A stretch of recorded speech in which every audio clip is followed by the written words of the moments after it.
एबसुनि जायनाखि भाबमुर्ति एबसुनि जे माने मरेल स्टेन्डखौ बियो माने नस्थ' खालामनाय जादों बेजों एबसुखौ फाननाय जादों एबसुआ जथेस्थ' गाज्रि इमेजआ बेखौसो दिनै रोखा बे खालामनाय जादों मा दरखार दं बेहा दङबालाय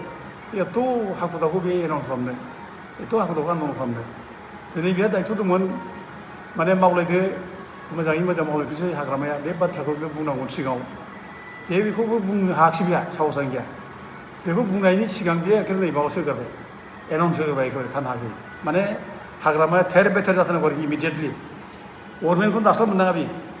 गभर्नमेन्ट दानाय सिगांनो हाग्रामाखौ सिफायफिनथारनांगौ बेना थेर बेथेर खालामनायनि बे उद्देश्यजों बे माने प्रेस मिटखौ खालामदों बेखौ जों एखेबारे हमनो हादों आरो बे प्रेस मिटनि गेजेरजों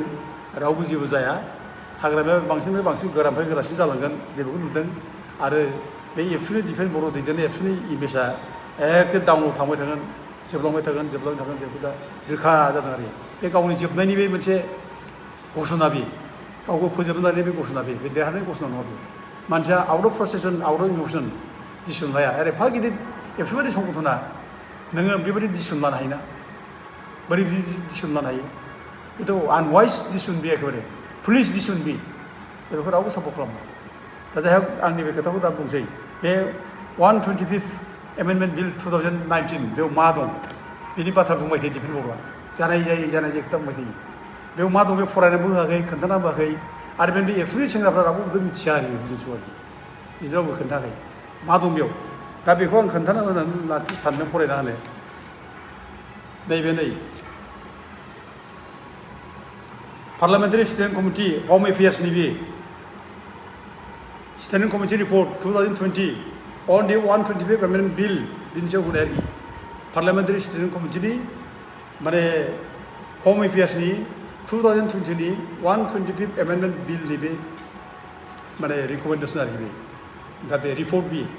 बे मा रिपर्ट होनो दानिया बेखौ जों नांगौ रायजोफ्रा मिथिनांगौ बे पार्लियामेन्टारि स्टेन्डिं कमिटिया मा रिपर्ट होदों डाइरेक्ट फान्ड हरनो हादों नामा बिटिसिआव बा अट'न'मास डिस्ट्रिक्टफ्राव डाइरेक्ट फान्डिं हरनो हादों नामा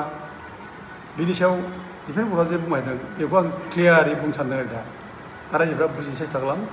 दा बेनो जों ओरैनो बिथांमोननि बुंनायाव गोदाव सोराव आन्दायलाबायनानै ओरैनो एबसु होनब्लानो बिराद एबसुआ जोंनि आफाद बर' जाथि आफाद होनलाबायनायनि बे सम नङा जों आला गला जानाय सम नङा बेयो जों बयबो साबधान जानांगौ जों दा जाथिखौ बोरै गाबथारो जाथिखौ बोरै दैदेननो बेखायनो आं खावलायदों बेखौ बयबो मिथिनो सेस्था खालामगोन आरो मिथिनानै लागोर बिनि उनाव डिफेन्स बर्डआ मा बुंदों बेखौ बिजिरनानै नाय आरो बिजों नंगौ बुंब्ला सापर्ट खालाम डिफेन्स बर्डखौ जोंहा बुंनांगौ बाथ्रा खिन्थु नंखाय बुंदोंब्ला रुदिन सापर्ट दा खालाम आरो दिनै बिसोर नंखाय खोथा बुङै बुङै बर' जाथिखौ दिनै हाखराव खोलैगासिनो दं बिसोरो नंखाय बाथ्रा बुङै बुङै दिनै बे बिटिसि 6 शेड्युलखौ दिनै सिफायगासिनो दं बिटिसि 6 शेड्युला दिनै गैया जोब्बाय बे रखम अबस्थायाव फैबाय दा दिनै बिटिसि 6 शेड्युलखौ लाखिनो थाखायनो दिनै गोदानै बयबो दले बले जांख्रिखांनानै ओंखारखांनानै दिनै हाग्रामा मोदायखौ बहरदों दा दिनै जाथियाव मोनसे सुनामि बादि दिनै फैदों बयनिबो बिग्रायनाय बयनिबो माने जावरिखांनायजों दिनै मोनसे सुनामि बायदि फैदों जाबले हाग्रामा मोदाय दिनै सरकार जानानै फैदों बेखायनो नैबे 125th एमेन्डमेन्ट बिलनि रिपर्टआ मा बिलाय आं गिबियावनो फरायगासिनो बेखौ दा committee नटेड representations suggesting that direct funding to autonomous district council by the central should be incorporated in the bill होनदों आरोखि बे डाइरेक्ट फान्डिंखौ बिलाव सोसननांगौ होनना बुंदों सोसननो हायो डाइरेक्ट फान्डिं हरनायखौ सोसननांगौ बे बाथ्राखौ बुंदों एक नम्बरावनो खिन्थु मा होनदों सेकेन्डआव मा होनदों बेयाव however होनबाय दाना नैबेयाव however the committee considers view is that direct funding by the center would run counter to the existing constitutional scheme and could adversely affect the relationship between the autonomous district council and the state government होनदों आरोखि दा बे नोङो जुदि however जुदि नोङो direct फान्डिं खालामनाय जायोब्ला बे एडभार्सलि इफेक्ट जागोन कन्स्टिटिउसनेल जायनाखि प्रभिजन्स स्किम्स बे एडभान्सलि माने माबा जागोन काउन्टार खालामनाय जागोन बेखौ आरो बे स्टेट गभर्नमेन्टनि जायनाखि स्टेटनि माबाजों बै सोमोन्दोआबो गाज्रि जागोन ओरै लिरदों आरोखि माने हरजाया डाइरेक्ट फान्डिं हरजाया होनना बे रिकमेन्डखौ बे खालामनाय जादों ओमफ्राय बेखौ होबावदों नैबे दा रिपर्ट स्टेट्स आरोबाव जों बेखौ मा बुंदों दा committee feels that direct funding of autonomous district council by the central will not only be against the existing constitutional scheme होनदों आरोखि बे only against not against बे मात्र एगेन्स्ट जानाय नङा कन्स्टिटिउसन स्किमनि एगेन्स्टै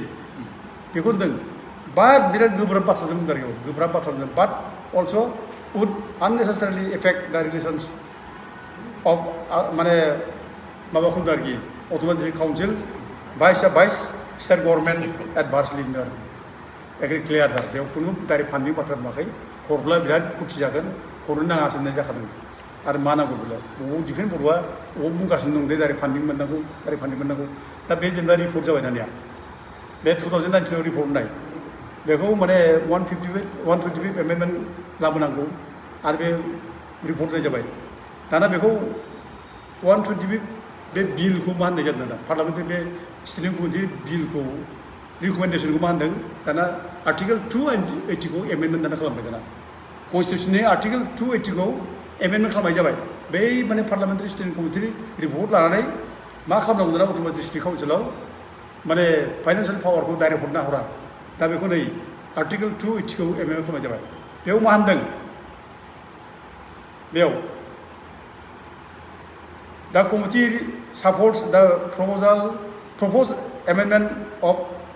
आर्टिकेल 280 बे 280 खौ एमेन्डमेन्ट खालामनांगौ बे कमिटिया माने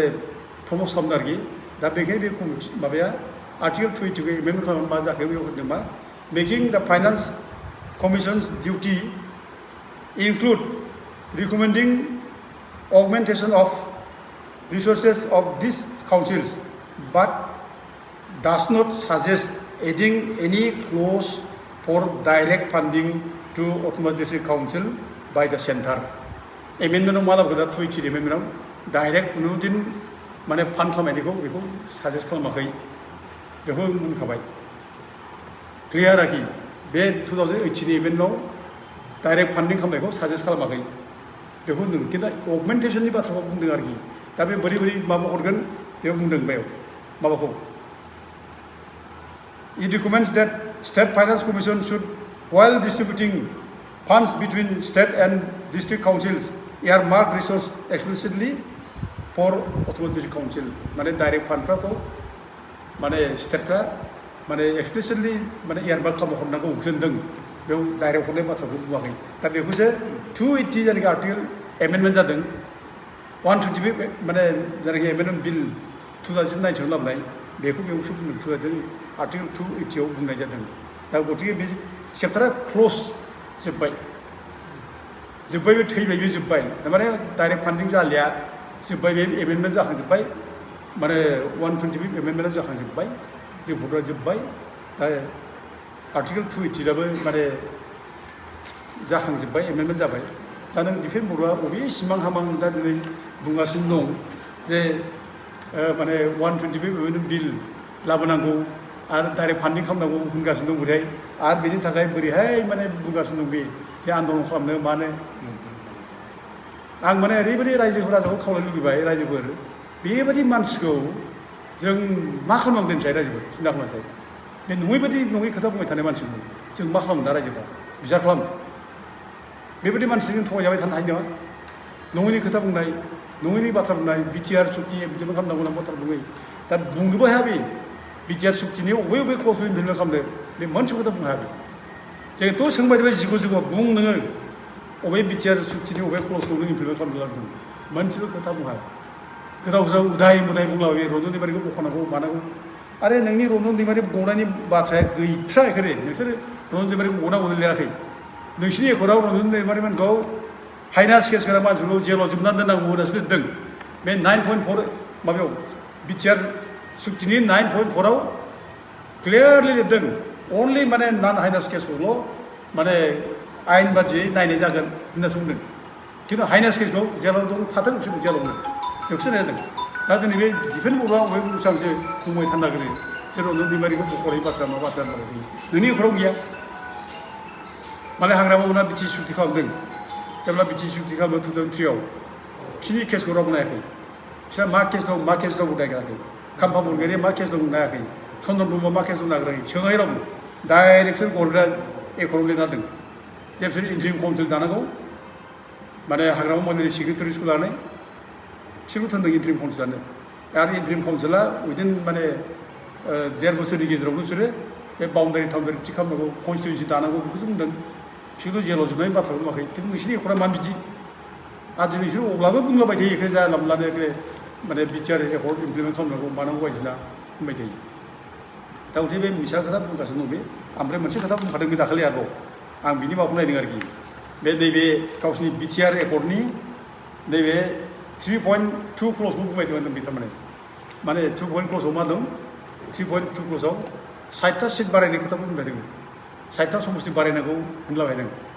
बे इमान गाज्रि मानसि बे आं माने मोजां खोथाखौ बुंनो लुबैला आरोखि बेनिफ्राय माने बेखौ बुंनांगौ गाज्रि खोथासो ओंखारनो नागिरो रायफोरनो नागिरो आरोखि बे मानसि मोजां नंथ्रा नोंनि एकर्डआव लिरदों दिफेन बर'नि एकर्डआव बेयाव 3 साब क्लजआव लिरदों increase in constituencies of BTC up to the maximum of 60 seats after alteration in the area without adversely affecting the existing percentage of reservation tribals होनदों जों बेखौ अनेक समाव जों बुंबोबाय फरायनानै खोन्थाबोबाय मा होननाय जादों बे दिफेन बर' खोन्था बे मोनसे खोथा बुङा बे खिन्थु अगाब सगाब बे बुंगासिनो दं थिफुलानो बे एखेबारे लाजि रोङा होननानै बुंगासिनो दं बेबायदिनो 60टा समस्ति बारायनांगौ बिदि बिटिआरआव होनलागासिनो दं बे लाजिनाय दंना गैया मानसियानो बेथ' लाजिनाय जेबो गैया बे लाजिनाय दंब्ला खेबसे मोनसे खोथा बुंखाबाय दिफेन बर'आ बे गामि दानख'नायनि जे क्लज दङ बिटिसिआ गामि दानख'नायाव मा थाबावगोन जों सोंबाय थादों नोंसोर मानो माने गामि दानख'नाय एकर्ड खालामना लाबोखो नोंसोर 3.2आव दं बे गामि दानख'नाया मानो गामि दानख'नाय माने एकर्ड खालामना लाबोखो बे होनब्ला लेरफ्लादोंसो होनबाय बियो गामि दानख'नायखौ लेरफ्लादोंनो सासे एबसुलि प्रेसिडेन्टआ लाजिया नामा बेबायदि खोथा बुंनो एकर्डआ लेरफ्ला जायो नामा जेराव हम मिनिस्टार थालायनाय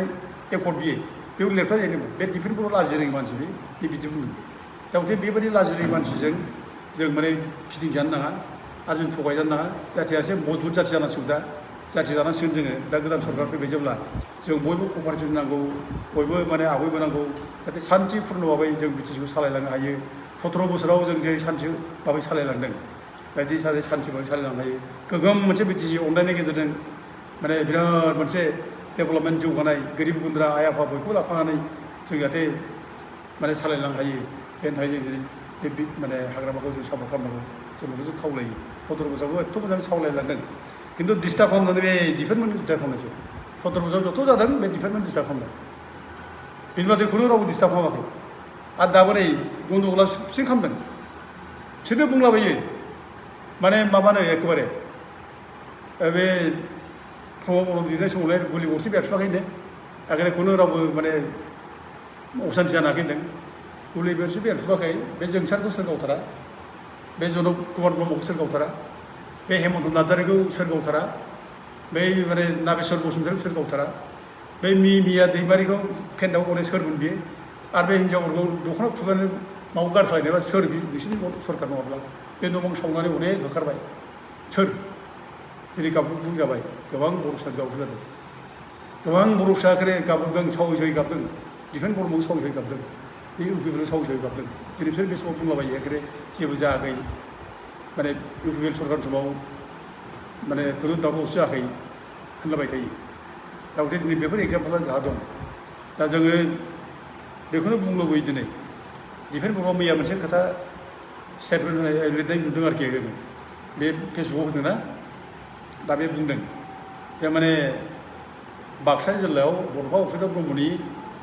मुसुखायाव माने गाज्रि मोनसे माबा खालामनाय आरोखि सोरबा बेनि माबाखौ डेमेज खालामदों गाज्रि डेमेज खालामदों आरोखि ओमफ्राय उपेन्द्र ब्रह्मनिबो खालामदों दा बेखौ लानानै बे इनडाइरेक्टलि सोरखौबा दाय होदों माने बिपिएफनि मानसिफ्रा खालामदों बे खोथाखौ बे इनडाइरेक्टलि बुंदों आरोखि डाइरेक्ट बुङाखैब्लाबो इनडाइरेक्टलि बेखौनो बुंदों आरो बिसोरनि दिनाव दिनै बिपिएफ फैनाय लोगो लोगो असान्थि जाफिनसिगोन दा जेरै जों सान्थि लाबोबायमोन बिराद खस्थ'यै एबार असान्थि जाफिनसिगोन बे बाथ्राखौ बुंनारदों ओमफ्राय मोनसे इसारा होदों बियो दा बे रोखोम जायोब्ला माने नेपालाव जेरै जादों राजाफोरा जेरै प्राइम मिनिस्टारा जेरै गारना खानाय जादों रायजो गारना खानाय जादों हम मिनिस्टारा जेरै माने माबा जानांदों न' बां सावजाजोबदों गासिबो गोदान मोनसे परिबर्तन लाबोदों बेबायदि फैगोन बे सेन्सआव बुंनारदों दिफेन बर'आ बुजिनाया मोजां हाग्रामा महिलारिया देरहानायनि उनाव बयबो रायजोफ्रा बिराद खुसि रंजा बाजा माबा मोनसे गन्दगल खालामनानै गावखौ बदनाम खालामनानै लाया बियो हाग्रामा महिलारि पार्टिया रावबो बिदि खालामनाय नङा बदनाम रावबो लुबैया खालामा दा बेखौ खालामदों सोर हाग्रामा महिलारिखौ जाहाथे सिफायफिननो हायो इमिडियेटलि बेखौ बदनाम खालामनो हायो बेखायनो बे इमिडियेट बेखौ बे डिफेन्स बर'मोननि सोरबायानो बिसोरनि मानसियानो बेखौ स्पन्सर खालामदों दिख्रुब खालामनानै बेखौ माबा खालामनाय माने हाग्रामाखौ दाय होनानै बिफोरखौ दाय होनानै बे सरकारखौ दिहुननानै असान्थि मोनसे परिबेस खालामनो नागिरनाय बेखौ जों नुदों आरो बेल' नङा रायजोफ्रा साबधान जानाय मोजां अनेक खालामनांगोन बिसोरो अनेक खालामनांगोन बे 17 बोसोराव जेरै माने अयथासार खालामदों बिसोरो आन्दलन खालामब्ला एखेबारे डिस्टार्ब खालामबाय थानाय बिरादनो गावस्रा फैसा खाङै बिरादनो हाग्रामायाव खरासन खालामदों होननानै बुङो आरोखि बेबायदि दा बिसोरनो मानसिया गावसोरनो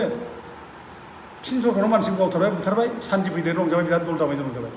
बेसेबां अननाय नायदों दा बेबायदि बिसोर खालामनो नागिरदों दा गथे साबधान जानाय मोजां रायजोफ्रा आं बयबो रायजोखौ खावलायहरो बिसोरबायदि मानसिजों जों माने माबा नाङा एखेबारे मिसलिड जानो नाङा आरो असान्थि जानो नाङा सान्थि था बयबो रावखौ अननाय दा खालाम रावनि बिसायाव गाज्रि दामाव आरो बड'फानि जायनाखि मुर्तियाव जायनाखि गाज्रि मोनसे माबा खालामबाय देफायनानै लाबोबाय बिनि मुर्तिखौ खथि खालामबाय बे मानसिखौ नागारनांगौ आरो बेखौ साजा होनांगौ जों बेखौ लुबैयो आरो दिनै बे डिफेन्समोनहा बेफोरबायदि गाज्रि खामानि मावनायखौ बिसोर सबसे माबा खालामबाय थागोन स्टार्ट खालामबाय थागोन बे साबधान जानाय मोजां थांनाय इलेक्सनाव बिसोर गन्दगल खालामदों बुलाय सोलाय खालामदों सोर खालामदों बे एबसुनि सेंग्राफोरथ' खालामदों जायगा मानसि बुनाय थाखा फैसा रानै माने गारि बुख्रुबबाय माने सोर खालामदों इलेक्सनथ' बिराद सान्थि जागौमोन बिसोर जुदि ओंखारनानै जुदि दावराव खालामामोनब्ला दा ओंखायनो जों दिनै बुंनो लुबैदों दिनै डिफेन्स बर'फोरा साबधान मालायखौ वार्निं होनो दरखार गैया नोंसोरखौ सामलायनानै ला आरो जों बे नेपालनि खोथा बांलादेशनि खोथा लानानै सोरखौबा सिगिन दानाजा नोंसोरखौ दिनै आइजोफ्रानो दिनै बिसोरखौ होसोनो नागिरदों बुजियाखै नामा सोरला दिनै मोदै रथ' जेब्ला हिन्जावफ्रा गाबो मोदै रथ' दिखारनाय जेब्ला गाबो हिन्जावफ्रा जेब्ला बिग्राय थाङो अब्ला नों नाय मा जायो हिन्जावफ्रा जेब्ला असान्थि जायो मा जायो नों सिन्था खालाम आरो बे जायगाखौनो जों सान्थि जाया बे न'खरा सान्थि जाया बे रायजो सान्थि जाया हिन्जावफ्रा जेब्ला बिग्रायखाङो नों नाय नै बासबारियाव फलजरा बासबारियाव दिनै हिन्जावफ्रा हासिबलायनो ओंखारदों मानि थाखाय बोदोर बावलि जादों बिसोरो हासिब लानानै बिसोरखौ ओंखारनो नागिरदों आरो जेब्ला हिन्जावफ्रा हासिब लायो दानि जुगाव बे लास्ट अस्त्र बे हिन्जावफोरनि थाखाय जोबथा अस्त्र आरो बेजोंनो देरहानो नागिरो एबारनि माबायाव बे जुगाव आरो हिन्जावफ्रा जुदि हासिब लाबायब्ला हमना लादो बे देरहागोन आरोखि माबा मोनसे जाथारगोन आरोखि नोङो गोदोनि दिनाव हिन्जावफोर नायनो दुर्गा देबि मोना नारी सक्ति बुंनाय दुर्गा देबिया असुरखौ बिनाश खालामनो थाखाय नों हाथियार लानो ओंखारदों असुरा बिनाश जादों नों नाय खालि देबिया नों रागा जोंदों बिरादनो अयथासाराव बेबो सालाय खोन्थानानै खानाय हरसारदों सिखा खंखाय लानानै ओंखारदों बिनाश जादों रायगरदा नुवाखै दा बे जिनिसा फैगोन नोंसोरखौ दिनै आइजोफ्रा दिनै हासिबलायनो नोंसोरो ओंखारदोंमोन बुजियाखै नोंसोरो भाग्यआव मोजां नोंसोरो नैबे इलेक्सनजों नोंसोरो सुस्रा जाबाय मोजाङैनो खिन्थु इलेक्सन बादिबो नोंसोरो आइजोफ्रा दिनै नोंसोरखौ होसोनानै ओंखारनानै माने दिनै ओंखारबोदों दा साबधान दा ओंखायनो बयबो खावलाय रायजोफोर दिनै मोनसे जागरन नारि जागरन फैबाय रायजोनि जागरन फैबाय दा जों सान्थि भाबै जाहाथे सोलिलाङो आरो बे जागरनाव फैबाय थागोन जाय गाज्रि मावो बे खेला मोनखाथारगोन आरो मिथिखाथारो ओरैनो सोर मावदों सोर मावाखै दा बयबो खावलायबाय रायजोफोर बयबो जाहाथे सान्थि थायो मोजाङैनो फुजाखौ बारहोयो आं बयबो खावलायनानै बयबो खुलुमहरबाय गोजोन्थों रायजोफोर